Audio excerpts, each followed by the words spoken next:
অনুষ্ঠিত হল স্থানীয় সরকার, পল্লী উন্নয়ন ও সমবায় এবং যুব ও ক্রীড়া উপদেষ্টা আসিফ মাহমুদ সজীব ভূঁইয়ার জুলাই গণ অভ্যুত্থান বিষয়ক বই জুলাই মাতৃভূমি অথবা মৃত্যুর প্রকাশনা অনুষ্ঠান।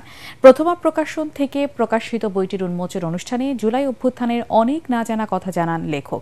এ সময় জাতীয় নাগরিক পার্টির আহ্বায়ক নাহিদ ইসলাম, আইন উপদেষ্টা আসিফ নজরুল ও জাতীয় নাগরিক পার্টির যুগ্ম সদস্য সচিব রিফাত শশীদ উপস্থিত ছিলেন।